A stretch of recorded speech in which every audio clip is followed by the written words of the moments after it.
çətinliklər, anlaşılmazlıqlar və münaqişələr zamanı hüququn düzgün təqdibi eyni zamanda mediasiya bacarıqları böyük əhəmiyyət daşıyır. Mediasiya insanları bir araya gətirərək dialoq və qarşılıqlı anlaşma vasitəsilə həll yolları tapmağa kömək edən mühüm bir prosesdir.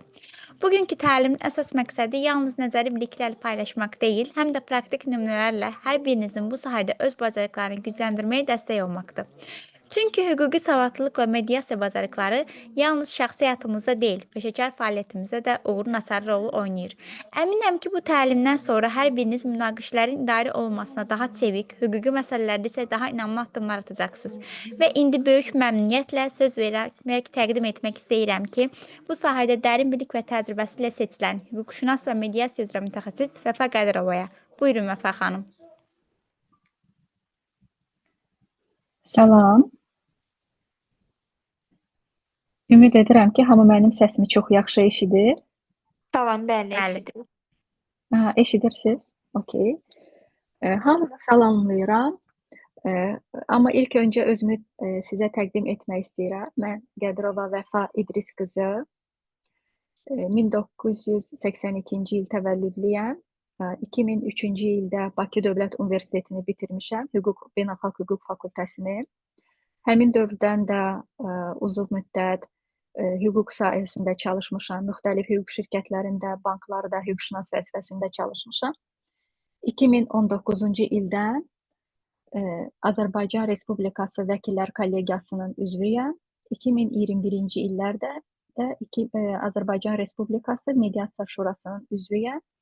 Hal-hazırda 15 saylı mediasiya təşkilatının mediatoruyam. Mediasiya deyəndə biraz artıq sizə qəribə gələ bilər, çünki ölkəmiz üçün yeni bir qurumdur. Amma mediasiya ilə bağlı mən gələcəyəm söhbətimizin sonunda. Hüquq və mediasiya mövzusu olduğuna görə istəyirəm bugün sizə həm hüquq, həm də mediasiyadan danışım. Düzü hüquq o qədər böyük bir mövzudur ki, o qədər böyük əhatəlidir, çox şahəlidir ki, bunu bütöv bir saatlıq təlimə sığdırmaq olmaz, mümkün də deyil. Çünki bizim özümüz hüquq fakültəsini oxuyanlar bilir ki, bu necə böyük bir çətin bir şeydir hüquq oxumaq. Böyük kitablar, qalın məcəllələr və illərlə davam edir ki, siz onları oxuyasınız və qavrayasınız. Amma mən bugün sizə ümumi olaraq hüquq sistemi, hüquq nədir, ondan sonra Azərbaycan Respublikasında hüquq sistemi, məhkəmələr, ondan sonra və mediasiyanın hüquqdakı rolu barədə, mediasiyanın hal-hazırda cəmiyyətimizdəki rolu barədə qısa məlumatlar vermək istəyərdim. Hüquq bizim əsas və bir də onu demək istəyirəm ki, sonda əgər kimin sualı varsa, çox böyük həvəslə hüquqa aid, qanunlarımıza aid, mediasiyaya aid suallarınızı yazardınız, ya səsləndirərdiniz. Mən böyük həvəslə həmin suallara cavab vermək istəyərdim. Ola bilsin ki, mən çox ümumi danışacağam, hüquqi anlayışlar barəsində danışacağam, amma şəxslərin fərdi ola bilər ki, кейslərlə bağlı hansısa mübahisələri varsa, həmin suallara da çox böyük həvəslə cavab verərdim. Hüquq nədir? Hüquq nədir? Hüquq dövlət tərəfindən müəyyən olunmuş, cəmiyyətdə, insanlar arasında bizim davranış qaydalarımızı müəyyən edən davranış qaydalarıdır. Və biz gündəlik həyatımızın da demək olar ki, hər bir şey hüquqdan ibarətdir, hər bir şey. Küçəyə çıxırıq, yol gedirik və bizim üçün ancaq qanunlar tənzimlənir və bütün insanlar da bu qanunlara riayət etməlidirlər. Çünki hüququn tətbiqinə, onun icra olunmasına dövlət özü nəzarət edir və yazılmış qanunlar hamı üçün məcburidir və hər kəsdə bunlara riayət olunmalıdır. Çünki qanunların icrasına dövlət özü birbaşa olaraq nəzarət edir və pozulan hər bir qanuna görə insanlar məsuliyyət daşıyırlar. Çünki hər bir məsəl üçün yol gedirik və bizə deyilir ki, qırmızı işıqda siz yolu keçməli deyilsiniz. Amma biz nə edirik? Qırmızı işıqda yolu keçirik və buna görə də bizim bir inzibati xətamız yaranır. Həmin inzibati xətanın da cəriməsi məsəl üçün 20 manatdır. Biz neynirik? Bizim üçün yazılmış qaydanı, qanunu pozduq və buna görə də dövlət neynədi? Bizə bir cərimə tətbiq elədi və biz o cəriməni ödəməyə məcburuq. Ona görə də hüquq çox geniş bir mövzu olduğuna görə bizim hamımız bunu əzbərləyə bilmərik. Məsəl üçün biz əzbərləyə bilmərik ki, bunun cəriməsi nə qədərdir, bu nə qədər olacaq. Yəni bunları öyrənmək belə hüquqşünasın özü üçün də çox çətindir. Amma bəzi əsas elementlər var ki, insanın doğuşdan gələn hüquqları var ki, biz o hüquqları hamımızın bilməyi çox zəruridir. Necə oldu ki, hüquq yarandı? Hüququn yaranması əslində insan yaranandan hüquq var. Hüquq insanın bir ayrılmaz parçasıdır. Hətta icma dövründə belə, qəbilələr dövründə belə artıq hüquq yaranmağa başlamışdı. Hər icmanın, hər qəbilənin özünün qaydaları var idi. Hər insanların öz aralarında qaydaları var idi. Müəyyən olunurdu ki, nə olmalıdır. Amma bu qaydalar yazılı qaydalar deyildi. Bu qaydalar onların adət-ənənələri, ictimai münasibətlər əsasında yaranmış qaydalar idi ki, buna riayət olunurdu. Amma zaman keçdikcə artıq hardasa ilk yazılı qanunlar eramızdan əvvəl 18-ci əsrə aiddir. Bu Babil dövlətində olmuşdu. Bəlkə də hamı eşidib Hammurapi qanunları.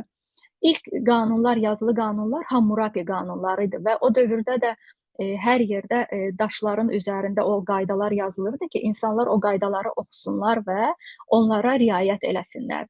Və Hammurapi qanunları da kifayət qədər sərt qanunlar idi və ilk dəfə yazılı idi və demək olar ki, hal-hazırki hüququn bir çox sahələrini özündə əks etdirmişdi. Həm müqavilələrlə bağlı, həm ailə münasibətləri ilə bağlı.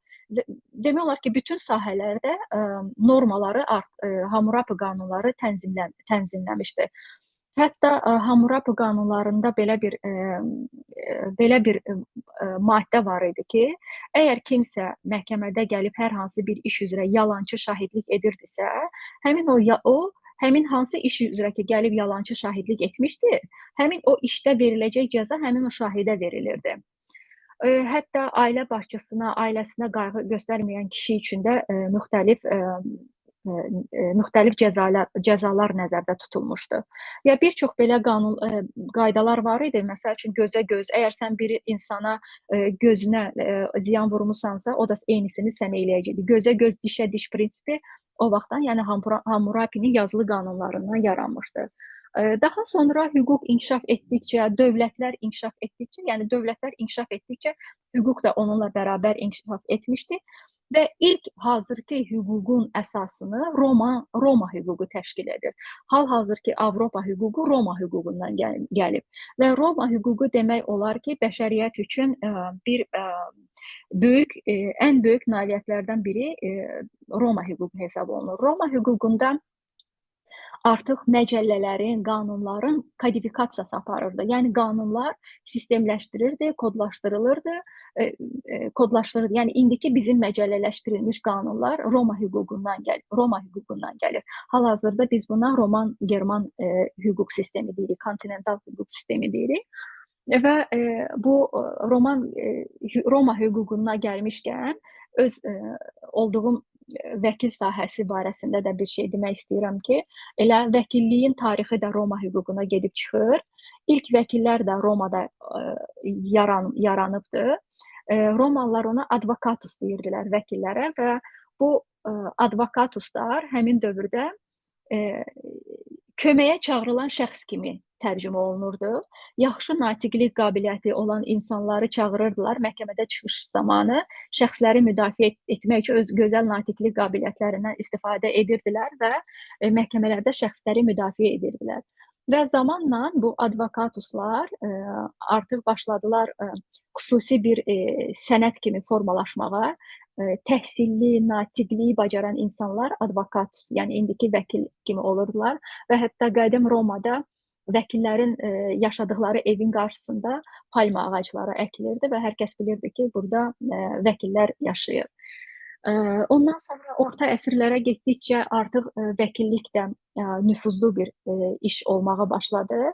Orta əsrlərdə demək olar ki, hüquq təhsili olan ən çox da zadəganlar vəkil olurdular.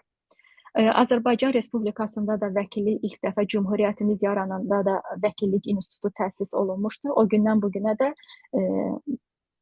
çox nüfuzlu hal-hazırda bir vəkillər kollegiyası, vəkillik institutu Azərbaycanda formalaşmışdı. Ondan sonra qaldığımız yerdən davam eləyək. Deməli, Roma hüququndan sonra orta əsrlər artıq gələndə, orta əsrlərdə biraz hüquq sistemi dəyişir və bu daha çox dindarlar, yəni kilsə başlayır. Avropada kilsə, şərqdə isə dinə söykənən İslam dininə, İslam hüququ, şəriət hüququ yaranmağa başlayır. Lakin bizim hal-hazırki hüququn mənbəyi qanunvericilikdir. Ondan sonra hakimiyyət bölgüsü, insan hüquqları hardan yaranmağa başlayır? Bu 16-18-ci əsr başlayıb. İlk dəfə Amerikada 1787-ci ildə ABŞ konstitusiyası qəbul olunur və Fransada İnsan və Vətəndaş Hüquqları bəyannaməsi 1789-cu ildə qəbul olunur. Bununla da demək olar ki, indiki hüquq sistemi insan hüquqları qanunun aliliyinə üstünlük verilməyə başlayır. Bundan sonra deməli, hüquq sistemlərindən sizə danışmaq istəyərdim. Bu hüquq yarandı, yəni dediklərim hər şey baş verdi və dövlətlər yarandı və hər bir dövlətin də özünün hüquq sistemi formalaşmağa başladı. Bu hüquq sistemləri nədir? Təxminən bir neçə hüquq sistemi mövcuddur. Bu hüquq sistemlərindən birincisi Roman-German hüquq sistemidir. Bayaq dediyim kimi buna kontinental hüquq sistemi deyirlər və hansı ki Azərbaycan Respublikası da bu sistemə aiddir. Kökü də Roma hüququndan gəlir. Bu hüquq sisteminin üstünlüyü nədən ibarətdir?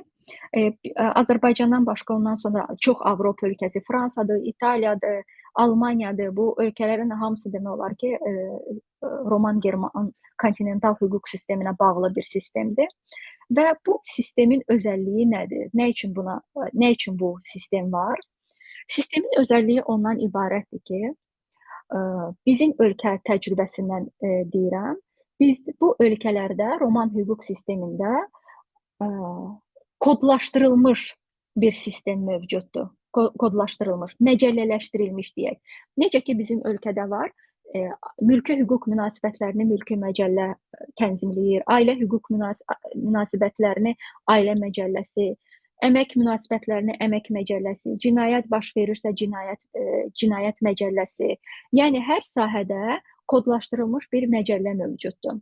Və siz insanlar hansısa bir qaydanı, məsəl üçün ailə hüququnda nə isə pozursa, cinayət hüququnda nə isə pozursa, həmin məcəllədə yazılan sanksiya olur. Yəni siz bu cinayəti törədirsinizsə, sizə bu sanksiya tətbiq olunacaq və həmin o kodlaşdırılmış məcəllələrdə həmin o sistem görünür. Yəni sən nə qədər cəza alacaqsan. Məsəl üçün, siz dələduzluq cinayəti törətmisiniz və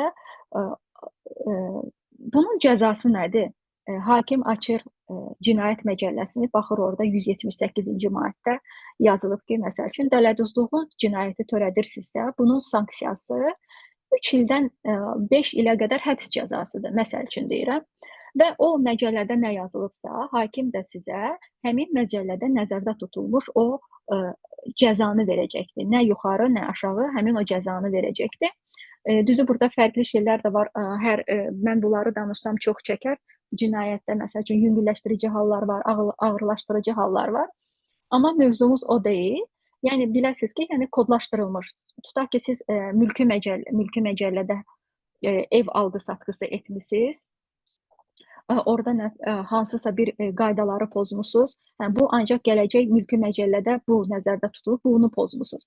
Hakim də ancaq o məcəllədə yazılanlar əsasında sizin iddianıza baxacaq və onu sizin məcəllədə nəzərdə tutulanlar əsasında sizin iddianızı təmin edəcək.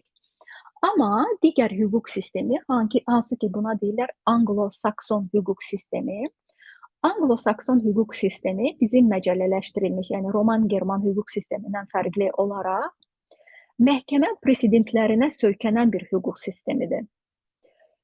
Nədir bu? Onların ölkələrində də var, bəli, onlarda da məcəllələr var, amma bizdəki qədər geniş məcəllələr deyil. Amma hakim orada qərar verən zaman neçə il əvvəllər, hansı zamandasa baş vermiş hər hansı bir məhkəmə işini bu işə president kimi eləyir. Yəni o məhkəmə işi olub, orada da bu hallar var idi. Bizim bu işdə də bu hallar var. Ona görə də həmin o məhkəmə işi bugünkü məhkəmə işi üçün president sayılır. Bəlkə də çoxunuz baxmısınız Amerika filmlərində görürsüz ki, orada da vəkillər hansısa bir işi araşdıranda gedib hansısa məcəlləni araşdırmırlar. Gedirlər kitabxanalarda otururlar, hansı filan kəsə qarşı işi, filan kəsə qarşı işi. Bütün işləri araşdıraraq həmin o işi məhkəmədə president kimi tətbiq olunmasına çalışırlar. Yəni fərq ən çox dünyada yaranan bu iki hüquq sistemidir. Digər hüquq sistemləri var. Məsəl üçün dini hüquq sistemləri var, hansı ki çox az ölkələrdə, bizim qonşu İranda, bəzi ərəb ölkələrində var. Bu çox az yayılmış hüquq sistemidir. Ondan sonra adət-ənənələrə söykənən hüquq sistemi mövcuddur. Bu hüquq sistemi Afrika ölkələrində, ondan sonra Okeaniya ölkələrində. Bir də var qarışıq hüquq sistemi. Bu da çox az ölkədə var. Səhv eləmirəmsə bir Cənubi Afrika Respublikasında. Burada həm adət-ənənələr, həm məcəllələşdirilmiş hüquq sistemi mövcuddur. Yəni hər iki hüquq sistemi burada tətbiq olunur. Və gəlirik hüquq sistemləri barəsində məlumatımız oldu. Bildik hüquq nədir? Azərbaycan hansı hüquq sisteminə aiddir? Və indi gələk öz ölkəmizə. Bizdə hüquq sistemi, ölkəmiz müstəqillik əldə etdikdən sonra çox böyük dəyişikliklər baş vermişdi hüquq sistemində. 1995-ci ildə ilk dəfə Azərbaycan Respublikasının konstitusiyası qəbul olunmuşdu. Hüquq sistemində, məcəllələrində kifayət qədər Sovet dövründə qalmışdı və ondan sonra çox dəyişikliklər oldu məcəllələrə, müstəqilliyimizə uyğunlaşdırdı məcəllələr. Demək olar ki, hüquq sistemində çox böyük dəyişikliklər baş verdi. Azərbaycan Respublikasında ən ali hüquqi qüvvəyə malik olan əsas qanun konstitusiyadır və hər birimizin doğuşdan konstitusion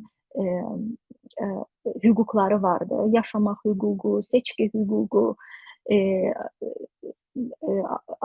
fikrini ifadə etmək hüququ ki, bunlar bizim ayrılmaz hüquqlarımızdır və hər kəs bu hüquqlarını bilməlidir. Ən azından bizim bilməli olduğumuz bizim konstitusion hüquqlarımızdır ki, onlar nədən ibarətdir. Ondan sonra qanunlardır, məcəllələrdir, dediyim kimi qanunlar, prezidentin fərmanları, hətta beynəlxalq müqavilələr belə bizim ölkədə hüququn əsaslarından sayılır, qanunvericilik əsaslarından sayılır və konstitusiyamıza görə də bizdə 3 hakimiyyət var. Bu qanunverici hakimiyyət Milli Məclisdir. Ondan sonra icra edici hakimiyyət prezident və bir də müstəqil hakimiyyət var. Bu da məhkəmə hakimiyyətidir, bizim bugünkü mövzumuz. Və hüquq sistemimizdə məhkəmələrin özünün xüsusi rolu var. Məhkəmələr elə bir orqanlardır ki, insanların arasında mübahisə yaranır və çox zaman biz nə deyirik bir-birimizə? Gedək bu məsələni biz məhkəmədə həll edəcəyik. Məhkəmələr, hakimlər demək olar ki, insanların son ümid yeri olur da ki, çünki biz fikirləşirik ki, bütün bizim başımıza gələn bu ədalətsizliklər, nələr baş veribsə, biz məhkəməyə gedəcəyik və hər hansı bir hakimin qarşısında bizə olmuş bu haqsızlıq öz həllini tapacaq. Azərbaycan məhkəmə sistemi 3 pilləli məhkəmə sistemidir. Birinci, rayon şəhər məhkəmələri mövcuddur. Rayon şəhər məhkəmələri dedikdə bu birinci instansiyalar sayılır. Bunlar nədir? Məsəl üçün, Bakı şəhərində var Binəqədi rayonu, Yasamal rayonu, hər rayonun özünün məhkəməsi var. Və hər kəs kimi məhkəməyə vermək istəyirsə, onun qeydiyyatda olduğu yer üzrə məhkəməyə müraciət edə bilər. Yəni, bu həmişə belə deyil, istisnalar da var, amma bir qayda olaraq hər bir şəxs kimə qarşı iddia qaldıracaqsa, onun cavabdeh olan şəxsin qeydiyyat ünvanı üzrə məhkəməyə müraciət edir. Ondan sonra bütün rayonlarda bizim mövcud olan Quba rayonu, nə bilim Lənkəran, bütün rayonların hər birində məhkəmə mövcuddur. Birinci instansiya məhkəmələri nəyə baxır? Birinci instansiya məhkəmələri sizin təqdim etdiyiniz sübutların əsasında işin faktiki hallarına baxır. Bu hadisə olub, olmayıb, hansı sübutlarınız var, hansı sübutlarınız yoxdur. İşi bütün araşdırır və bütün bir dəyərləndirmə aparır və haqlı və haqsız olaraq da haqlısınız ya haqsızsınız bütün bu sübutlar əsasında qiymətləndirilir və yekun qərar çıxarılır. Və siz bu qəbul olunmuş yekun qərarın əsasında bir ay sonra apellyasiya məhkəməsinə şikayət etmək hüququnuz yaranır. Apellyasiya məhkəməsi Azərbaycan Respublikasında ikinci instansiya məhkəməsi hesab olunur. Apellyasiya məhkəmələri amma fərqlidir. Bu hər rayonda mövcud deyil. Məsəl üçün, Bakıda yerləşən bütün rayonlar üzrə bir Bakı Apellyasiya məhkəməsi mövcuddur. Bütün şikayətlər Bakı Apellyasiya məhkəməsinə verilir. Məsəl üçün, şimal rayonlarımızda Qubadır, Qusardır, Siyəzəndir. Bütün rayonlar üzrə verilir şikayətlər Sumqayıt Apellyasiya məhkəməsinə, Aron bölgəsində bu Şirvan Apellyasiya məhkəməsidir. Yəni, apellyasiya məhkəmələri bölgələr üzrə hər bölgəmizdə bir apellyasiya məhkəməsi mövcuddur. Apellyasiya məhkəmələri nəyə baxır? Apellyasiya məhkəmələri, əgər siz birinci instansiya məhkəməsinin qərarından narazı qalmısınızsa, o zaman apellyasiya məhkəməsinə müraciət edirsiniz. Apellyasiya məhkəməsi sizin şikayətiniz əsasında şikayətinizin doğru olub-olmadığını, hüququn nə cür tətbiq olunduğu, işin faktiki hallarının düzgün araşdırılmaması məsələsinə baxır. Bundan sonra Azərbaycan Respublikasında son instansiya Ali məhkəmədir. Ali məhkəmə isə Azərbaycan Respublikasında yalnız bir ali məhkəmə var, o da Bakı şəhərində yerləşir. Bakı şəhərində yerləşir.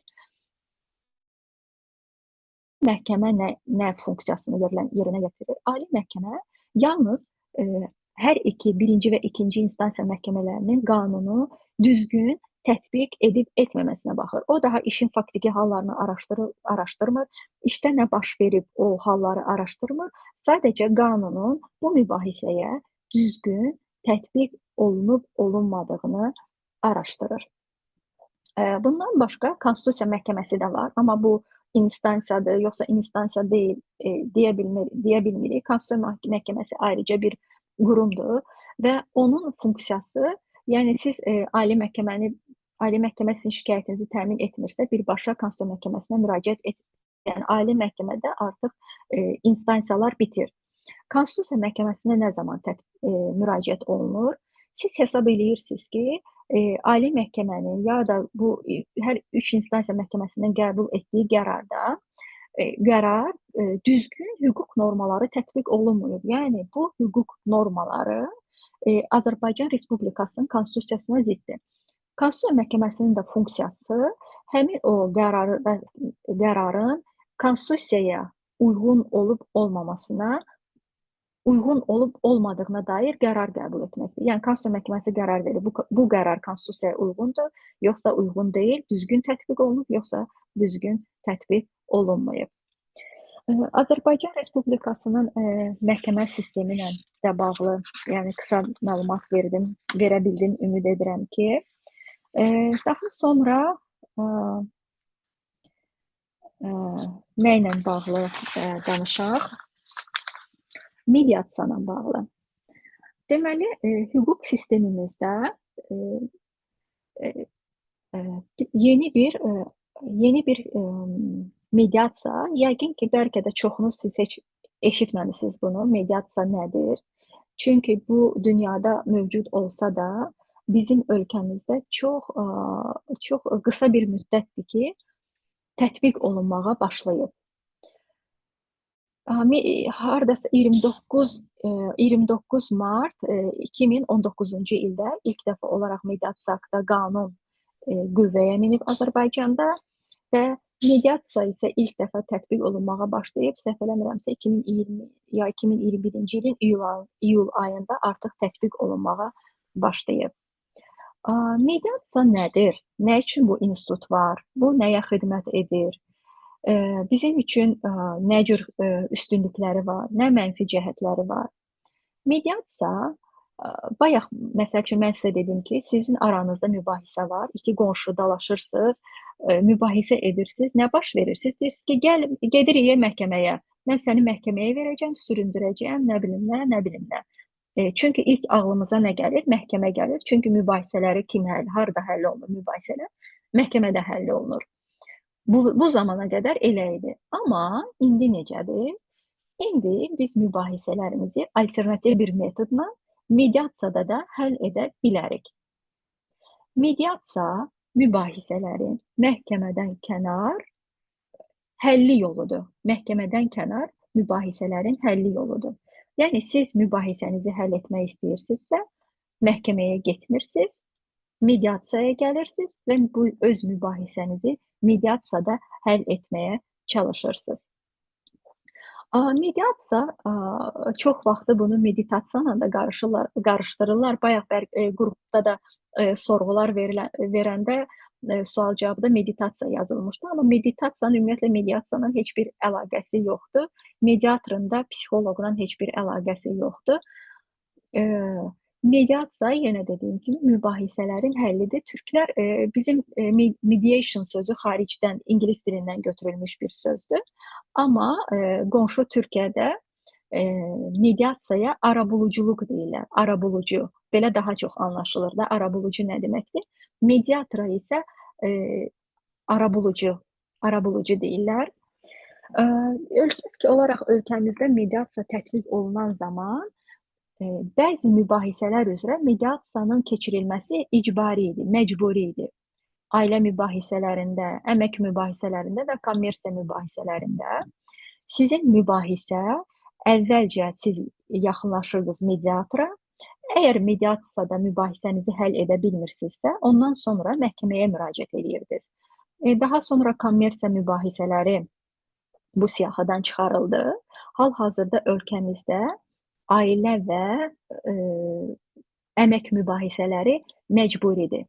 Yəni siz ilk öncə mediasiyaya müraciət edəcəksiniz, mediasiya təşkilatına və ya seçdiyiniz bir mediatora müraciət edəcəksiniz. Ondan sonra əgər mediasiyada mübahisənizi həll edə bilmirsinizsə, ondan sonra müraciət edirsiniz məhkəməyə. Türklərin belə bir sözü var, bəlkə də çoxunuz eşitmisiniz, filmlərdə də deyirlər, var anlaşmalı boşanma, bir də deyirlər çəkişməli boşanma. Anlaşmalı boşanma bu çox vaxtı mediasiyada bağlanan barışıq sazişi olur. Yəni tərəflər gəlirlər, deyirlər ki, biz razıyıq, məsəl üçün nikahın pozulmasına razıyıq, aliment bu qədər ödənsin, uşaq kimin yanında qalsın, nə bilim, cehizləri kimdə qalsın, ev kimdə qalsın. Gəlirlər belə bir saziş bağlayırlar, bu anlaşmalı olur. Əgər yox ki, tərəflər deyir ki, yox, mən səni məhkəmədə sürüdəcəm, onda gedirlər məhkəməyə, bu da nə olur? Deyir, boşanmayacam. Bu da nə olur? Buna da deyirlər çəkişməli boşanma. Siz də mediasiyanı biraz anlaşmalı, necə deyirlər, anlaşmalı boşanma, anlaşmalı kimi düşünün. Deməli, ilk olaraq, əgər tərəflər hər hansısa bir deməli, necədir? Biz dedik ki, ailə və əmək mübahisələrində artıq mediasiyaya getmək məcburidir. Siz mediasiyaya müraciət etməsəz, məhkəmə sizin sənədlərinizi qəbul etməyəcəkdir və mütləq sizi əvvəlcə mediasiyaya getməyə yönləndirəcəkdir. Amma ailə və əmək üzrə mediasiya məcburi olmasına baxmayaraq, siz istədiyiniz sahə üzrə mediasiyada mübahisənizi həll edə bilərsiniz. Mülki mübahisənizi də həll edə bilərsiniz. Kommersiya mübahisənizi də həll edə bilərsiniz. İnzibati mübahisənizi də həll edə bilərsiniz. Hətta son dövrlərdə bəzi cinayət işləri üzrə də tərəflər arasında mediasiyada barışıq sazişləri bağlanılmışdı. Yəni istədiyiniz mübahisəni məhkəməyə getmədən həll etmək istəyirsinizsə, siz mediasiyaya yaxınlaşa bilərsiniz. Mediasiyada bir mediator seçirsiniz ya mediasiya təşkilatı seçirsiniz, yaxınlaşırsınız, sizin mübahisəni həll edir. Mediasiyada Nə üçün mediasiya önəmlidir? Məsəl üçün bu sualı verə bilərsiniz. Nə üçün mən mübahisəmi mediasiyada həll etməliyəm? Və yaxud da mediasiyanın məhkəmənin həlli fərqi nədir ki? Nə üçün mən məhkəməyə gedim də elə mübahisənin həlli üçün? Nə üçün mediasiyaya gedirəm? Belə bir sual verə bilərsiniz. İzah eləyirəm sizə. Əgər sizin mübahisəniz məhkəməyə gedirsə, siz deyirsinizsə ki, mən mübahisəmi məhkəmədə həll edəcəm. Məhkəmə 3 instansiyadan, bayaq saydığım kimi 3 instansiyadan ibarət olur və ən azı bir instansiyada mübahisənin davam etmə müddəti bir instansiyada 4 ay, minimum 4 ay. Burada əgər ekspertizalar varsa, hansısa ekspertizaya gedib qarşı tərəf işi uzatmağa çalışır. Bəzi mübahisələr var ki, hal-hazırda mənim öz icraatımda da bir tibbi mübahisə var ki, 1 ildən artıqdır ki, davam edir, bitmək bilmir. Sonra tərəf məhkəmə yaxşı 1 ilə bitdi, yekun qərar verdi, nə olacaq? Qarşı tərəf yenə işi uzatmaq istəyir, apellyasiya verir, şikayət, kassasiya verir. Belə ki, bir mübahisə üzrə illərlə davam edən məhkəmə prosesləri olur. Məhkəmə prosesləri bizə nə verir? Stres verir. Ondan sonra xərclər verir. Çünki böyük məhkəmə rüsumları var. Ondan sonra vəkiliniz varsa vəkil xərcləri var. Və bu xərclərlə siz bunlarla hər instansiyada qarşılaşırsınız. Həm sizin vaxtınız gedir, həm stres, həm də ki xərclər. Lakin mediasiya belə deyil. Mediasiyada siz mübahisənizi çox qısa bir müddətdə həll edə bilərsiniz. Məsəl üçün, qonşuyla dalaşırsınız, bu gedir məhkəməyə. Uzun saydığım kimi yəni uzun instansiyalara keçir. Əgər yox, siz qonşunuzla deyirsiniz ki, gəl biz bu mübahisəmizi sivil qaydada həll eləyək. Onda hər ikiniz yenə də yaxınlaşırsınız mediasiya təşkilatına ya da ki, bir mediator seçirsiniz mediatora. Onda qeyd edeyim ki, Azərbaycan Respublikası ərazisində bir çox mediasiya təşkilatları mövcuddur və mediatorlar da həmin o təşkilatlarda qruplaşırlar. Bir neçə mediator bir təşkilatda formalaşır və siz istədiyiniz təşkilatı özünüzə uyğun olanı, istədiyiniz mediatoru seçib ona yaxınlaşırsınız. Nə baş verir? Siz mediatorun yanına gəlirsiniz. Bəs mediator kimdir? Mediator qərəzsiz, neytral, heç bir tərəflə bir münasibəti olmayan şəxsdir. Və mediasiyanın da əsas özəlliyi ondan ibarətdir ki, mediasiya çox qısadır. Məhkəmə qədər sizin xərcləriniz olmayacaq. Ondan sonra gizlidir. Məsəl üçün, məhkəmə konfidensial deyil. Çünki sizin bir mübahisəniz varsa, siz gedəcəksiniz məhkəmə zalına. Görəcəksiniz ki, sizdən başqa o məhkəmə zalında 100 nəfər adam oturur və sizin baş verən mübahisənizi bütün o zalda olan hər kəs eşidir. Və məhkəmə qərarları da açıqdır. Açıq elan olunur. Məhkəmə sistemlərində yüklənir sistemdə, yəni hər kəs rahat girib o qərarları oxuya bilir. Mediasiyada amma bu konfidensialdır. Mediatorun yanında danışdığınız hər şey məxfi sayılır. Hətta mediator məsuliyyət daşıyır ki, bu sizin onun yanında baş verənləri danışarsa və bu məxfilik pozularsa, mediator buna görə məsuliyyət daşıyır. Mediator bir halda məxfiliyini poza bilər, bir halda o da əgər mediasiya prosesində ağır cinayət barəsində hər hansı bir məlumat əldə edərsə, mütləq o məlumatı hüquq mühafizə orqanlarına paylaşmalıdır. Digər bütün hallarda mediasiya məxfi şəkildə həyata keçirilir və siz mediasiyada istədiyiniz qədər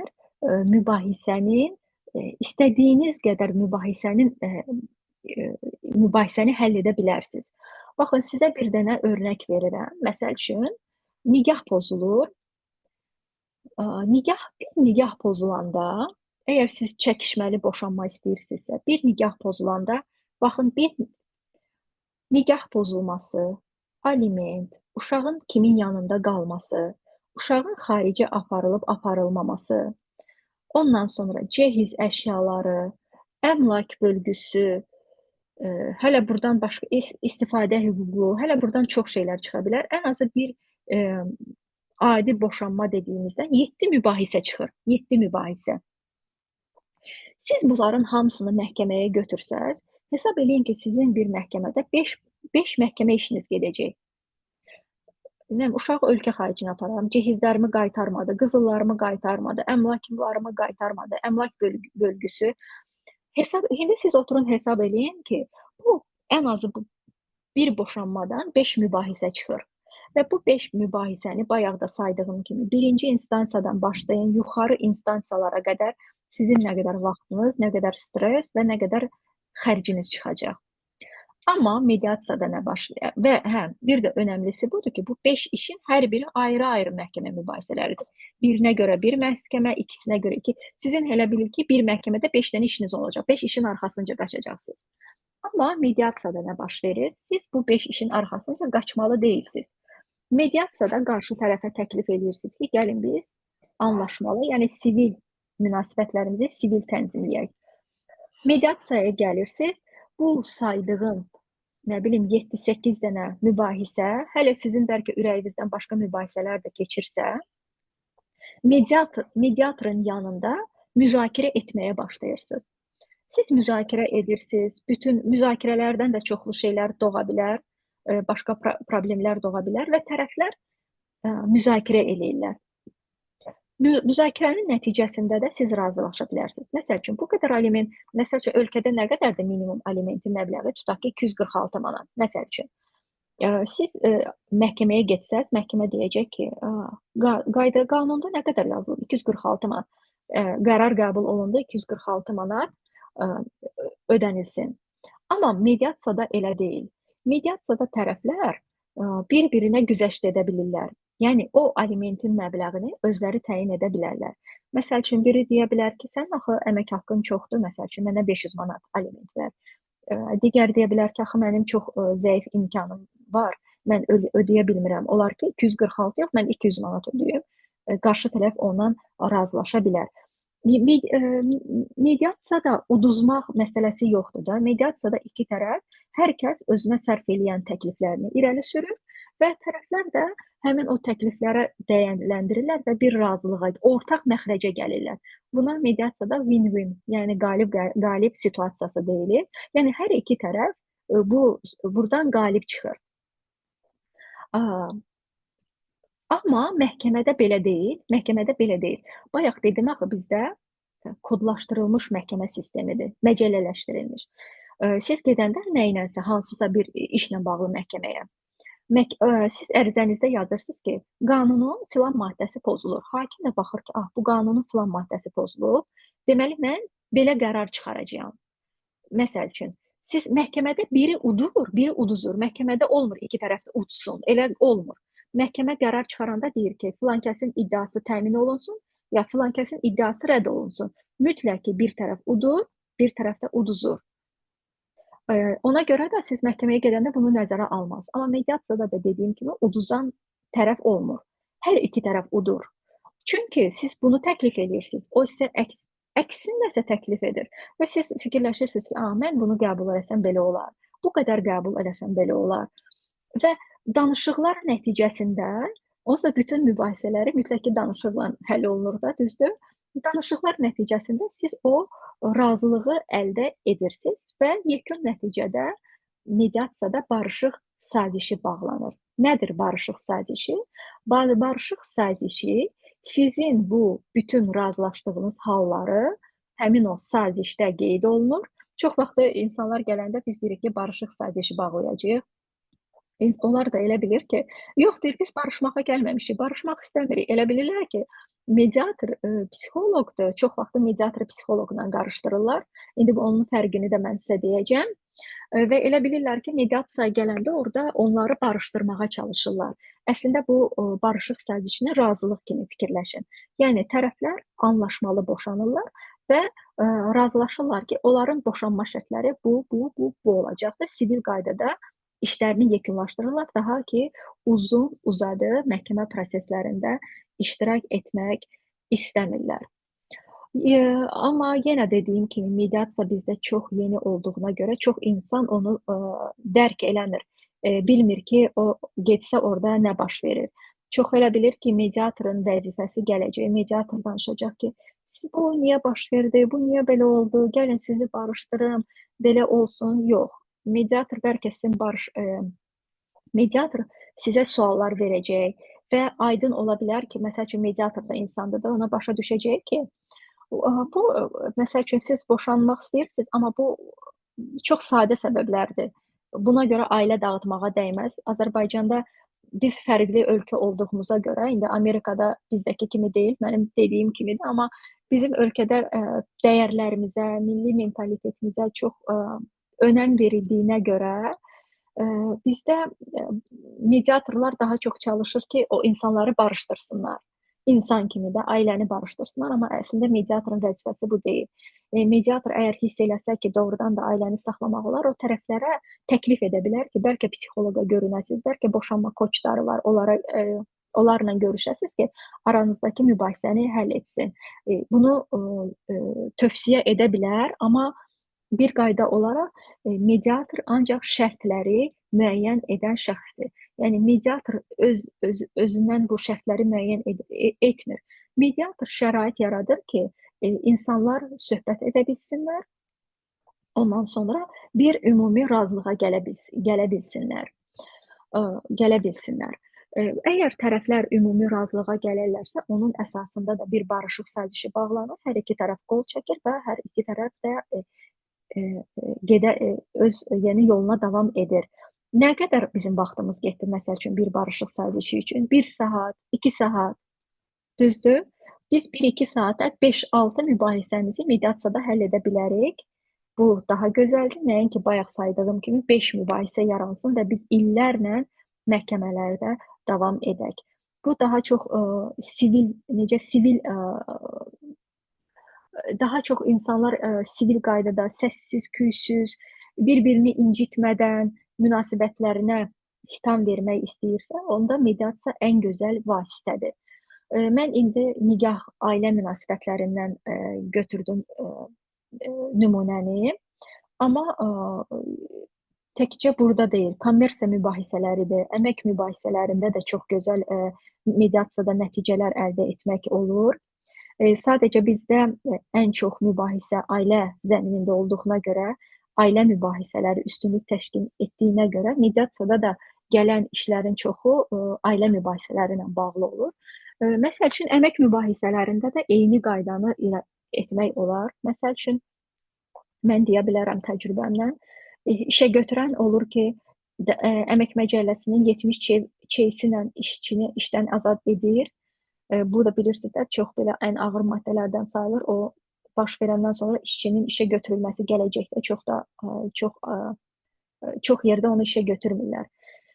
Tərəflər işçi məhkəməyə vermək istəyirsə, yenə də əmək mübahisələrində mediasiya məcburidir, yaxınlaşırlar mediasiyaya və işçiyə götürən fikrindən daşına bilər, fikirləşə bilər, yəni fikrini daşına bilər mediasiya prosesində. Yəni də eyni qaydada nə baş verir? Əgər fikrindən daşınırsa, tərəflər razılığa gəlirsə, məsəl üçün razılığa gələ bilər ki, o 70C maddəsi başqa maddə ilə əvəz olunacaq, amma bir şərtlə ki, işçi orada bir daha işləməsin. Çox şey ola bilər, səhvən olur ki, maddələr səhv sistemə vurulur, onun dəyişdirilməsi. Bununla bağlı da yenə də məhkəməyə getib mediasiyada da saziş bağlayaraq nəticə əldə olunmaq olar. Ondan sonra böyük kommersiya mübahisələri, çox vaxt böyük şirkətlər arasında olan borcla bağlı mübahisələr olur ki, hansı ki, böyük şirkətlərdir, məhkəməyə getsələr, onların nüfuzları var. Niyə axı nüfuzlarına ziyan dəysin, niyə axı ictimailəşsin?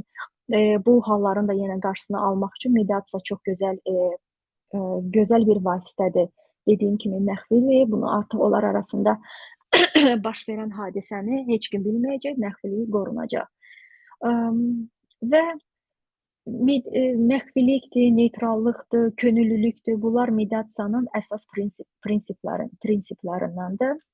Və uzun-uzadı məhkəmə prosesləri də olmur. Siz çox qısa, 1-2 saatın içində danışaraq məsələnizi çözməyə çalışa bilərsiniz. Ondan sonra mediasiyada kimlər mediator ola bilər? Bəlkə kimin üçünsə də maraqlı ola bilər bu sahə. Mediatorla da bağlı məlumatları verim. Ali təhsili olan, 25 yaşına çatmış, ondan sonra şəxslər mediator ola bilərlər. Hətta mediatorun hansı vəzifədə olmasının, hansı sahəni, hansı ali təhsili bitirməyinin də bir önəmi yoxdur. Müəllim də mediator ola bilər, həkim də mediator ola bilər. Hansı ki, tərəflər arasında gözəl danışıqları aparmağı bacaran şəxslər, insanlar arasında necə deyərlər, bu kommunikasiyanı qura bilən şəxslər, hər kəs mediator ola bilər. Yəni hansı fakültəni bitirməyiniz heç bir önəmi yoxdur. Siz mediator ola bilərsiniz. 25 yaşınız varsa, 2 il təcrübəniz varsa, ali təhsil almısınızsa, artıq mediasiya üçün müraciət edirsiniz. Ədliyyə Nazirliyi kurslar keçirilir, bir neçə həftəlik kurslar olur və həmin o kursların nəticəsində sizə sertifikatlar verirlər və o sertifikatlarla da artıq siz mediasiya fəaliyyətinizə başlaya bilirsiniz. Mediasiya fəaliyyətinə başlamaq üçün də yenə də dediyim kimi olduğunuz ərazi üzrə ya da Bakı şəhərində yaşayırsınızsa, bir neçə mediasiya təşkilatına siz mülki hüquqi müqavilələr bağlayırsınız və həmin təşkilatın əməkdaşı olursunuz və yəni mediator ola bilirsiniz. Kimlər mediator ola bilməz? Din xadimləri mediator ola bilməz. Ondan sonra vəkillik və ya notarius da vaxtilə sizin səlahiyyətlərinizə xitam verilibsə, siz mediator ola bilməzsiniz. Ondan sonra məhkumluğunuz ödənməyibsə, mediator ola bilməzsiniz. Ya məhkəmə qərarı ilə məhdud fəaliyyət qabiliyyətsiz hesab olunmusunuzsa, yenə də mediator ola bilməzsiniz. Digər bütün hallarda mediator ola bilərsiniz.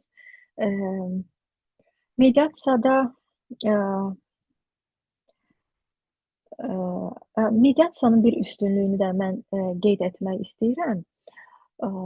Bayaq da qeyd etdiyim kimi məhkəmə mübahisələri bilirsiniz də insanı emosional olaraq çökdürür, emosional olaraq çox böyük, yəni hər məhkəmə prosesi hər dəfə deyirsiniz ki, niyə bitmədi.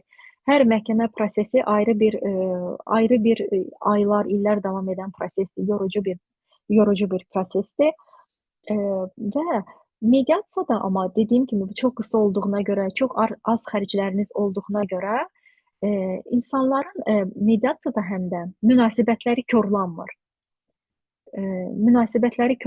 İnsanlar yəni bir-birinə qarşı o məhkəmə zamanı o ona deyir, bu buna deyir. Hətta üçüncü şəxslər, hakimlər oturur. Yəni hər kəs buna şahiddir də. Amma mediasiyada insanların arasında olan o münasibət, yəni axırda siz əl sıxırsınız, sağollaşırsınız, barışıq sazişini imzalayırsınız və insanların arasında olan o münasibət korlanmır. Daha sonra Xanım, sizə bir sual vermək istəyirdim. Mən hüquqşünaslıq ixtisasının 2-ci kurs tələbəsiyəm və işə qəbulla bağlı bir sual vermək istəyirdim. Ümumiyyətlə, vəkil olmaq üçün bizə məlumdur ki, 3 il staj lazımdır. İlk olaraq bu stajı hansı bölmələrdə yaxud da şöbələrdə keçsək belə deyək, etibarlı sayılar. Bir də sualım ondan ibarət olacaqdır ki, vəkillik üçün imtahan verən zaman hansı proseslərdən keçirik? Yəni yazılı imtahanlarda hansı fənlərdən imtahan veririk? Yəni bu test formasında olur, yoxsa yazılı? Bir də müsahibə mərhələsi ilə bağlı məlumat verərdiniz, zəhmət olmasın. Deməli, vəkil olmaq üçün 3 illik təcrübə lazımdır. Təcrübənin məhkəmədə olmağı vacib deyil. Sadəcə sizin hüquqşünas kimi stajınız olmalıdır. Bu məhkəmədə ola bilər, bankda ola bilər, hüquq şirkətində ola bilər. Əsas odur ki, rəsmi olaraq sizin 3 illik təcrübəniz olsun, hüquqşünas təcrübəniz olsun. Bildiyimə görə artıq onu ləğv eləyəcəklər, 3 illik deyil. Səhv eləmirəmsə, bu ildən artıq 1 illik təcrübə tətbiq olunacaq. Yəni 1 illik təcrübəniz varsa, artıq vəkillik üçün müraciət edə bilərsiniz. İmtahanlar bir neçə mərhələdən ibarət olur. Birincisi test imtahanıdır. İldə 2 dəfə keçirilir. 100 sualdan ibarətdir. 60 suala cavab verirsə, siz ikinci mərhələyə keçirsiniz. İkinci mərhələ şifahi mərhələdir. İmtahan komissiyasının üzvlərinin qarşısında sizə səhv eləmirəmsə 5 sual verilir. Siz o suallara cavab verməlisiniz. Bu suallara cavab verəndən sonra siz Ədliyyə Nazirliyi sizi təlimlərə cəlb eləyir. Təlimlərə cəlb olun, 1 ay ərzində təlimlər keçirilir. Təlimlərdə kazuslar həll eləyirsiniz, hakimlər gəlir, ondan sonra təlimçilər gəlir, sizə təlimlər keçirlər. 1 ayın sonunda yekun yenidən bir imtahan keçirilir. O da kursu bitirməyinizə ki, siz kursu yaxşı bitirdiniz yoxsa yox, bununla bağlı olur. Orada da səhv eləmirəmsə 3 sual verilir. Əgər onu da keçsə, sonra and içmə olur. And içirsiniz və Azərbaycan Respublikası Vəkillər Kollegiyasının üzvü olursunuz. Bəs əgər hansı fənlərdən yazılı imtahan verən zaman hansı fənlərdən imtahan veririk? Test mərhələsində. Test mərhələsində konkret deyə bilmərik ki, nə ilə bağlı suallardır. Siz Vəkillər Kollegiyasının səhifəsinə daxil olun. Vəkillər Kollegiyasının səhifəsində qeyd olunub. Bir qayda olaraq Mülki Məcəllə, Ailə Məcəlləsi, Əmək Məcəlləsi, Cinayət Məcəlləsi və Mülki Prosessual Məcəllə, bu məcəllələrin hamısından suallar düşür və əlavə olaraq olur İnzibati İcraat Aktı qanunundan çox suallar. Məsələn, bizim dövrdə ən çox çox suallar düşmüşdü İnzibati İcraat Aktı qanunundan. Torpaq Məcəlləsindən 1-2 sual düşür. Mənzil Məcəlləsindən suallar düşür. Yəni əsas baza məcəllələri öyrənirsə, konstitusiya mütləq, vəkillik və vəkillik fəaliyyət haqqında qanun, Konstitusiya Məhkəməsi haqqında qanun, bu belə suallar düşür. Bir də Türkiyədə vəkillik ixtisası bir neçə sahələrə bölünür. Məsələn, kamu avukatlığı deyirlər. Bizdə necə? Biz imtahan verəndən sonra o sahəmizi özümüz seçirik, yoxsa imtahan verməzdən əvvəl sahəni müəyyənləşdiririk? Yox, bizdə yoxdur elə bir şey. İxtisaslaşma yoxdur. Siz artıq Vəkillər Kollegiyasına üzv olmusunuzsa, istədiyiniz sahə ilə məşğul ola bilirsiniz. Həm mülki, həm cinayət. Baxır da istədiyiniz sahədə məşğul olursunuz. Yəni bizdə sırf mən mülki üzrə formalaşım, digəri ailə hüququ üzrə, digəri cinayət hüququ üzrə elə bir qaydalar yoxdur. Yəni bizdə vəkillər bütün sahələr üzrə işlər götürürlər. Amma məsəl üçün var belə bir şeydir. Siz tutaq ki, korporativ çox vaxtı bankda işləmisiniz, bu sahəni yaxşı bilirsiniz. Olacaq ki, siz o sahədə çox iş götürürsünüz. Mən məsəl üçün mülki sahəni həmişə çox vaxtı banklarda, hüquq şirkətlərində işləmişəm. Mənim kommersiya hüququ sahəm daha yaxşıdır. Mən çalışıram o sahədə ixtisaslaşım, o sahədə işlər götürürəm. Məsəl üçün çox az cinayət işləri götürürəm, çünki cinayət işləri mənim ixtisaslaşdığım bir sahə deyil, amma bəzən olur ki, çox xoşlayıram, istəyirəm götürüm. Yəni götürürəm. Belə amma bizdə sırf ixtisaslaşma yoxdur da. Yəni elə bir vəkil tapmayacaqsınız ki, sırf ailə ilə ixtisaslaşıb, sırf cinayətlə ixtisaslaşıb, amma çox və az ola bilər də. Mən məsəl üçün ən çox mülki işlərə çıxıram, o sahədə daha çox təcrübəm var, amma elə vəkillər var ki, onlar xoşlayırlar cinayəti, o sahəyə daha çox çıxırlar. Yəni yoxdur ixtisaslaşma. Üzr istəyirəm, sizə kəsirəm. O 1 illik staj dedizə, onu məsəl üçün tutaq ki, Bakı Dövlət Universitetində hüquq müəllimi kimi çalışsaq da o staj sayılırmı? Hüquqşünas kimi. Necə çalışsaq, harda çalışsaq? Müəllim kimi, Bakı Dövlətin tutaq ki, hüquq müəllimisən də hansısa bir sahədə. Yəni bu da vəkillik üçün o 1 il staja aid edilə bilərmi, yoxsa sırf gedib nəsə hüquqşünas olmalısan? Yox, mən bildiyimə görə sırf hüquqşünas olmalısınız. Müəllimdir. Pedaqoji sayılır. O pedaqoji fəaliyyət sayılır. Bəli. Xanım, axşamınız xeyir olsun. Salam. Mövzuyla bağlı, bu keçdiyiniz təlimlə bağlı 2 sual vermək istirdim. Deməli, məhkəmə, siz bir qeyd etdiyiniz kimi, Konstitusiyada bizdə 3 hakimiyyət orqanıdır, qanunverici icra məhkəmə. Bilmək istəyirəm, amma belə məsəl üçün götürsək ki, mediasiya filan, mediator falan olmaq istəyənlər Ədliyyə Nazirliyinə müraciət eləməlidir. Ədliyyə Nazirliyi də icra hakimiyyəti orqanı səlahiyyətində gedir. Bilmək istəyirdim, bu mediasiya məhkəmələrin səlahiyyəti, yəni belə deyim də, məhkəmə hakimiyyəti üzrə gedir, yoxsa icra hakimiyyəti üzrə? Çünki konstitusiyada o barədə bir şey yazılmayıb. Siz demiş, yenidir bu mövzular. Özümə çox maraqlıdır ki, hansı qol üzrə gedir mediasiya? Mediasiya müstəqil qurumdur. Necə ki, vəkillik fəaliyyəti müstəqil qurumdur. Vəkillər kollegiyası var. Vəkillər orada birləşib bir kollegiya yaradıblar. Mediasiyada elə bir qurumdur. Mediasiya şurası var, mediasiya təşkilatları, mediatorlar ora, yəni bu müstəqil bir təşkilatdır. Heç bir hakimiyyət orqanına tabe deyil o, onun tərkibinə getmir. Bəs Xeyr, yaxşı, xeyr. mediasiyaya müraciət olunanda mütləq şəkildə hər iki tərəfin razılığı olmalıdır. Yox. Bir tərəf Yox, edə bilər. Mediasiyaya müraciət necədir? Siz tutaq ki, deyirəm də, əmək mübahisəniz var, ailə mübahisəniz var. Onlarda sizdə mütləq ki, məhkəməyə müraciət edəcəksinizsə, mediasiya məcburidir. Yəni siz mütləq mediasiyaya müraciət edirsiniz, mütləq. Və mediator iş ona gəlir, sizin müraciətinizə baxır və qarşı tərəfi çağırır. Mediasiya ki, gəl mübahisəni məhkəməyə getmədən həll eləyək. O gələ də bilər, gəlməyə də bilər. Gəlməsə nə baş verəcək? Mediator sizə arayış verəcək. Siz həmin o arayış əsasında məhkəməyə müraciət edəcəksiniz. Ola bilər ki, gələr deyər ki, hə, gəl biz barışıq sazişi bağlayaq, bu da ola bilər. Ola bilər ki, gələr heç razılaşmaz, o da ola bilər. Əgər hər iki tərəf razıdırsa, onda siz könüllü, ikiniz bir yerdə gedirsiniz mediasiyaya. Könüllü olaraq yaxınlaşırsınız. Deyirsiniz, belə bir bizim mübahisəmiz var, biz bunu həll etmək istəyirik. Ancaq müraciət bu formada olur. Qarşı tərəfin gəlməyə də bilər.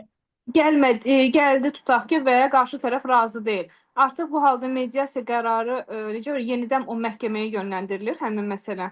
Mediasiyada bir qarşı tərəfin fikri razı deyilsə əgər. Hə, baxın, bayaq da qeyd etdiyim kimi. Siz gəlirsiniz, deyirsiniz, mənim mübahisəm var. Mediator qarşı tərəfə xəbər verir. O gəlmir. Düzdür? İş gedir məhkəməyə. Yox, mən gələn halını nəzərdə tuturam. Gəlir və razı deyil. Gəldi mediasiyaya, deyir ki, yox, mən bu şərtlərlə razı deyiləm. Mən çəkişəcəyəm, getsin məhkəməyə. Bunu da deyə bilər. Yenə də mediator sizə arayış verir. Arayışda göstərir ki, hər iki tərəf gəlmişdi, amma barışmadılar. Yenə də siz gedirsiniz məhkəməyə. Bir də üçüncü variant var. Gəlir, deyir ki, mən şərtlərlə razıyam. Onda da nəticədə barışıq sazişi bağlanır. Çox sağ olun ətraflı məlumat üçün. Axşamınız xeyir Vəfa xanım. Mən də sual vermək istəyirdim. Az öncə dediniz ki, mediator olmaq üçün Ədliyyə Nazirliyindən, yəni kurs olur, kursdan keçirik. Ora necə müraciət edə bilərik? Ora getməliyik və yaxud da qeydiyyat formu olur, qeydiyyatdan keçməliyik. Necə prosesdir o? Hə, proseslə bağlı siz mediasiya.gov.az səhifəsinə daxil olun. Mən özüm 2021-dən üzvəm. Demək olar ki, artıq bəlkə də formalar dəyişib, şərtlər dəyişib deyə bilmərəm, yadımda da deyil. Mediasiya.gov.az səhifəsinə daxil olun. Orada görəcəksiniz, şərtləri yəqin ki, orada qeyd olunublar. Sənədlərdir, şəkildir, məhkumluğu olmaması barədə arayışdır, ali təhsiliniz barədə diplomunuzdur, vəsiqənizdir. Bu sənədləri yığırsınız, orada mail olmalıdır. Ədliyyə Nazirliyinin maili var, ora göndərirsiniz. Yəni sizin kimi çox insanlar var da. Hissə-hissə çağırırlar, Ədliyyə Nazirliyi təlimlərə çağırır. O təlimləri keçirsiniz, imtahan verirsiniz, sizə sertifikat verilir, onunla da fəaliyyətə başlayırsınız. Aha, yəni tələbə ola müraciət eləmək olmur, bitirməliyik. Yox, mütləq bitirməlisiniz. Mütləq bitirməlisiniz. Bildim, çox sağ olun. Siz sağ olun. Başqa sualı olan var? Bəs müsahibə mərhələsində necə? Orada nələr soruşulur? Müsahibə mərhələsində bir konstitusiyadan sual olur çox vaxtı. Vəkillik fəaliyyət haqqı qanunundan, cinayət prosessual, mülki, ailə, əmək. Hər dəfə dəyişir. Məsəl üçün, bu həftə ailədən sual verilirsə, gələn həftə əməkdən sual verilir. Amma bu 5 əsas saydıqlarımdan sual verilir. Başa düşdüm. Çox sağ olun. Siz sağ olun. Ümid edirəm ki, 1 saat oldu. Vaxt necə keçdi bilmədim. Hesab eləyirəm ki, nəsə öyrədə bildim sizə, qısa da olsa. Çünki hüquq çox böyükdür. O qədər onu danışıb bitirmək olmaz. Ancaq qısa konkretləşdirə bildim ki, bizdə nələr baş verir, bizim ölkədə necədir, hansı hüquq sistemimiz var. Ümid eləyirəm ki, nəsə öyrənə bildiniz. Çox maraqlıydı. Çox sağ olun. Çox sağ olun. Çox sağ olun. Bəlkə suallar yazmısınız chat bölməsinə, bilmirəm, indi onlara da baxırdım.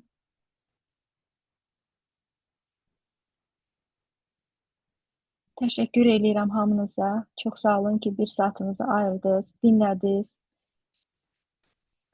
Mən çox təşəkkür edirəm sizə. Həqiqətən də çox maraqlı oldu. Yəni ixtisasım hüquqşünas olmasın, amma işim gərəyi qanunları falan, yəni öyrənmişəm, keçmişəm vaxtı ikən. Hüquq prosesi daha bir ayrı maraqlıdır. Çox sağ olun ki, yəni əziyyət çəkdiniz, izah elədiniz. Bəlkə indi sayımız azdır, çünki hüquq çox vaxtı, məsəl üçün, bəlkə də çox adam baxıb deyir ki, hüquq, bu nə mövzudur, mən buna niyə qoşuluram, nə var burada, məsəl üçün, belə deyən var. Çünki bizdə cəmiyyətdə fikir verirəm ki, ən çox nələr üstünlük verir? Qadın-kişi mövzusu olanda ona çox böyük həvəslə qoşulurlar. Şəxsi inkişaf təlimləri olanda ona çox böyük həvəslə qoşulurlar. Hüquq deyəndə belə gəlir də, hüquqdur da. Nə var orada, nə öyrənəcəm, amma əslində bizim bütün davranışlarımızın toplumu, hamısı hərəkətlərimiz evdən bayıra çıxırıq. Elə evdə özümüzlə, uşaqlarımızla, ailə münasibətlərində hər şey hüquqla tənzimlənir. Elə bir hadisə yoxdur ki, hüquqla tənzimlənməsin. Və çox insan elə fikirləşir ki, mən vəkili neynirəm ki? Vəkil mənim nəyimə lazımdır? Elə özüm gedirəm məhkəmədə ChatGPT-yə yazıram, mənə belə yazdı, mən bunu eləyərəm də. Amma başa düşmək lazımdır ki, siz necə mən gedib həkim ola bilmirəmsə, siz də vəkil yəni başqa şəxs də vəkil ola bilməz də.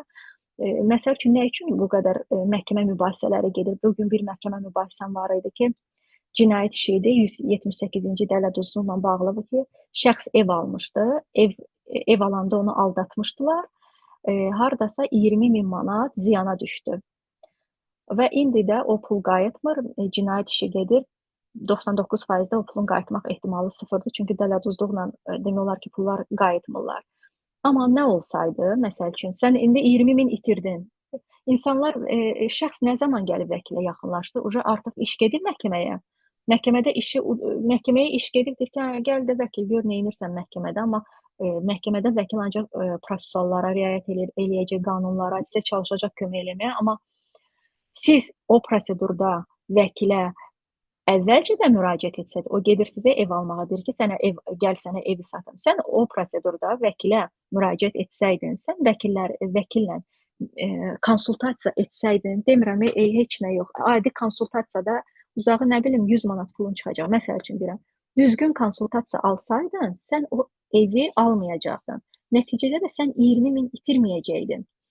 Yəni bir işi görəndə onun o işin professionalıyla, o işi bilən, qanunları bilən insanla məsləhətləşmək lazımdır da. Məsəl üçün, sən burada 100 manatı, məsəl üçün deyirəm də, 1000 manatdan keçmək istəmirsən, deyirsən ki, mən özüm bilirəm, ağıllıyam, hər şey eləyəcəm. Amma sən nəticədə nə baş verir? Gedirsən, 20.000-i itirirsən. Məsəl üçün, elə mübahisələr də var ki, gəlir, axırıncı ali məhkəməyə dedim, instansiyasına çatanda işi uduzur. Sonra çatır ora, gəlir vəkilin yanına ki, ay vəkil, mən gəlmişəm, aliyə çatıram, mən uduzmuşam, birinci instansiyanı, ikinci instansiyanı uduzmuşam. Siz götürürsünüz, sənədlərə baxırsınız, çünki hüquqda hər şey çox dəqiqdir, hər şey vaxtlarla yazılır, hər şey, necə deyirlər də, məcəllələrlə yazılır. Məsəl üçün, sən birinci instansiyada sübutlar verə bilərsən, sən ikinci instansiyada artıq sübut verə bilməzsən. İddia müddəti tətbiqinə dair ərizə deyilən bir şey var. Sən onu birinci instansiyada verməliydin, ikincidə artıq verə bilməzsən. Sən axı bu qədər dəqiqlikləri bilmirsən. Baxırsan ki, gəlmişsən, sən ali məhkəməyə çıxmısan, işi uduzmusan.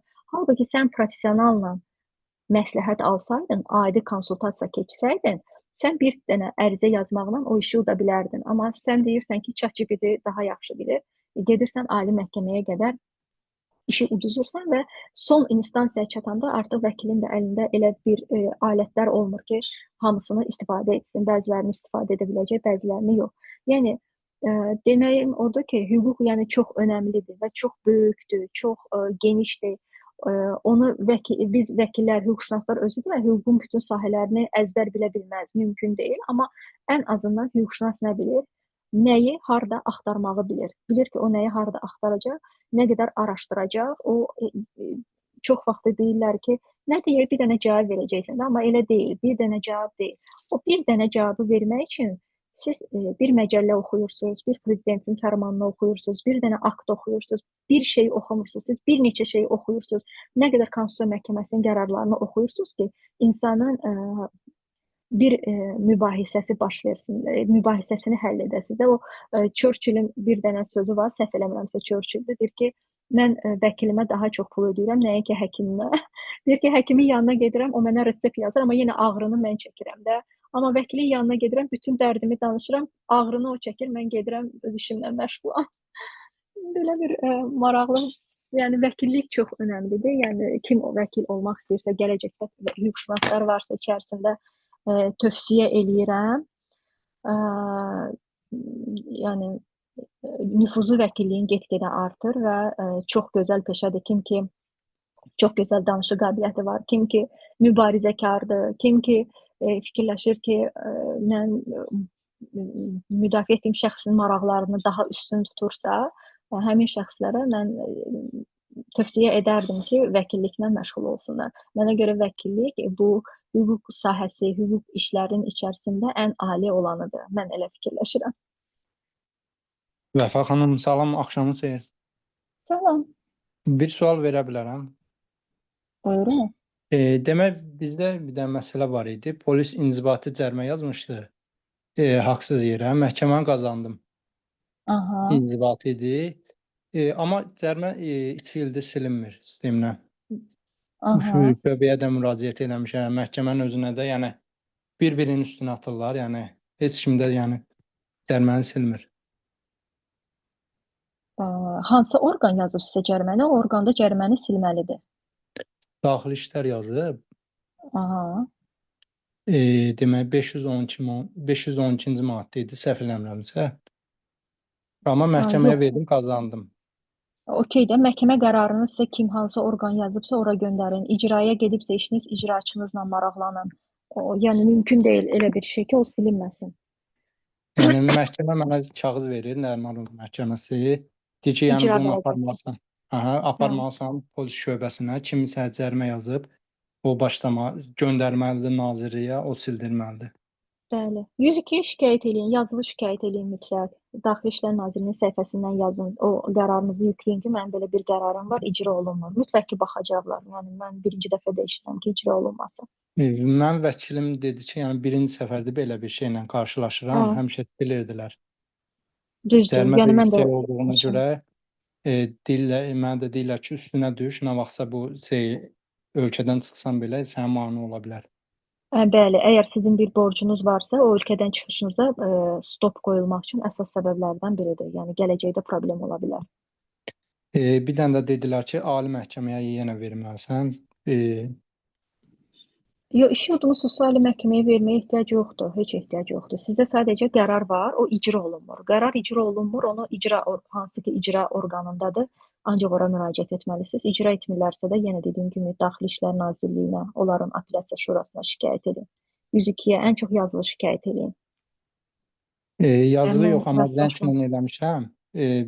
O da şöbəyə göndərir, məni yönəldir. Dayanmadan şikayət edin. Dayanmadan şikayət edin. Məsəl üçün olur bizdə elə adamlar var ki, axtarışda var, çox vaxt aliment ödəməyən şəxslərdir. Verirlər axtarışa, adam tapılmır. İnanın ki, biz hər həftə şikayət eləyirik. Baş Polis İdarəsinə, nə bilim Daxili İşlər Nazirliyinə. Ancaq bəlkə bir həftə ərzində 100 şikayətdən sonra bir nəticəsi olur da onu eləyirlər. Yəni sizdə elə situasiyadır ki, o məhkəmə qərarı varsa, onu icra etməmək kimi ikinci bir variant yoxdur da. Məhkəmə qərarı icra olunmalıdır. Bitdi məsələ. Yazılı yazın, bilmirəm daha. Qərarı çıxarmış məhkəməyə müraciət edin, icra olunmamasına bağlı. İcraya nəzarət qətnaməni çıxaran məhkəməyə aiddir. Yəni ancaq bu vasitələri istifadə edə bilərsiniz. 102-ni yenə yoxlaya bilər, hə? Bir dəfə yığmışam. Yoxlayın, çalışın yazılı yazın. Səhifələrinə girin, Daxili İşlər Nazirliyi yazılı yazın. Başa düşdüm, çox sağ olun. Siz sağ olun. Salam, axşamınız xeyir. Salam. Mənim deməli mediasiya prosesi ilə bağlı bir sualım var. Buyurun. Deməli, mediasiya prosesi zamanı əgər tərəflər arasında razılıq əldə olunmasa, bu zaman proses necə davam eləyəcək? Zəhmət olmasa izah eləyərdiniz. Baxın, siz gəldiniz mediasiyaya, amma razılaşmadınız tərəflə, düzdür? Bəli. onda mediator sizə arayış verir. Arayışda da yazılır ki, tərəflər gəldi, iştirak elədi, amma razılaşmadılar. Buna mediasiyada davam etməmə barədə arayış deyilir. Sonra siz iddia ərizəsi yazırsınız, o mediasiyadan aldığınız arayışı da ona əlavə eləyirsiniz, işi göndərirsiniz məhkəməyə. Ondan sonra artıq məhkəmə çəkişmələri davam eləyir. Aha, aydındır. Çox sağ olun. Siz sağ olun.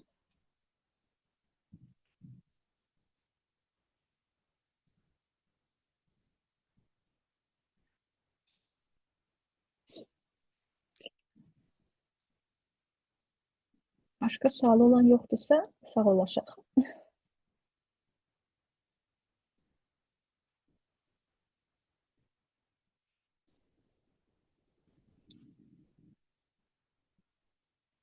Siz yazmısınız icra və probasiya şöbəsi, mən onu bayaq da dedim sizə, bu elə icra və probasiya şöbəsinin vəzifəsi qərarların icrasına nəzarətdir. Siz orada şikayət edə bilərsiniz ki, bəs mənim məhkəmə qərarım icra olunmur. Yəni icraçınızdan ora şikayət edə bilərsiniz. Hər hansısa bir məhkəmə qərar çıxaranda nə olur? İş gedir icraya.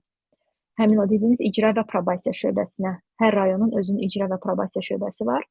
Və qərar barədə heç bir tədbir görməsə, baş icra və probasiya şöbəsi, siz onda Baş Ədliyyə Nazirliyinin tərkibində olan baş icra və probasiya şöbəsinə şikayət edirsiniz ki, mənim yasamal probasiya şöbəsində belə bir işim var, amma bu səbəblərə görə onu icra eləmirlər. Onda bu icra probasiya şöbəsi ona nəzarət eləyir, icraçını cəzalandırırlar, yəni olan səlahiyyətləri çoxdur icra üzərində. Bütün nəzarət funksiyasını onlar həyata keçirdir.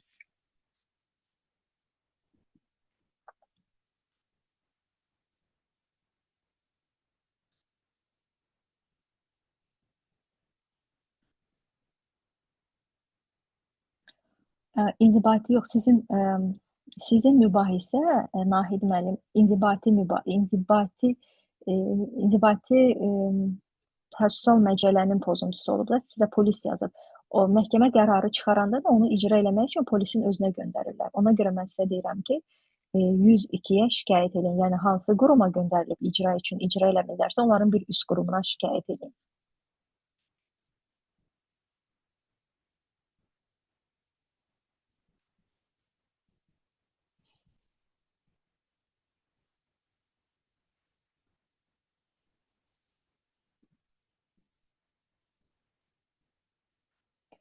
Siz sağ olun. Chat bölməsində mən öz Instagram səhifəmi də paylaşmışam. Kim istəyirsə hüquqa aid maraqlı məlumatlar səhifəmdə çalışıram ki, hər gün ərzində bir dənə hüquqa aid maarifləndirici məlumat yazım. Yəni o səhifədə də daxil olub məlumat əldə edə bilərsiniz. Belə.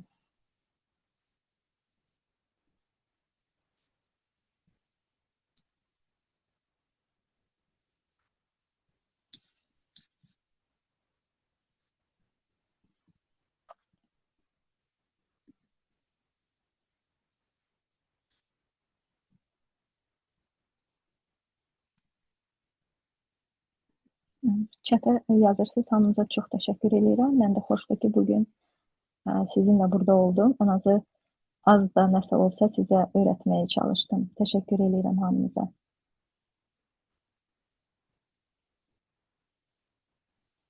Suallarınız varsa da Instagramın chat bölməsinə yaza bilərsiniz. Yəni bacardığım qədər hər kəsə kömək etməyə çalışıram.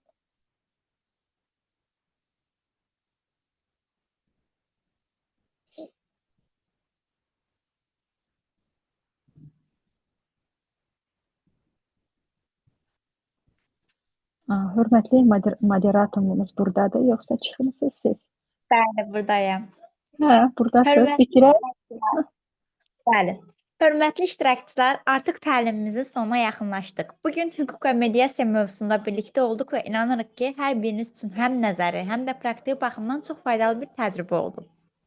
Təlim zamanı biz hüququn həyatımızdakı roluna, gündəlik qarşılaşdığımız mübahisələrin həllində mediasiyanın əhəmiyyətinə toxunduq. Ən əsası isə öyrəndik ki, düzgün yanaşma, səmərəli dialoq və anlayış istənilən çətin vəziyyətdə körpü rolunu oynaya bilər. Sizin fəallığınız, maraqlı suallarınız və diqqətiniz bu təlimi daha dəyərli etdi. Ən sonda dəyərli təlimçimiz Vəfa Qədirovaya təşəkkürümüzü bildirirəm. Həm peşəkar yanaşması, həm də paylaşdığı zəngin biliklər üçün. Ümid edirəm ki, bu təlim sizin hər biriniz üçün yeni bilik, motivasiya və gələcək fəaliyyətinizdə yol göstəricisi olacaq. Gələcəkdə belə faydalı görüşlərdə yenidən bir arada olmaq arzusu ilə hər birinizə uğurlar arzulayıram.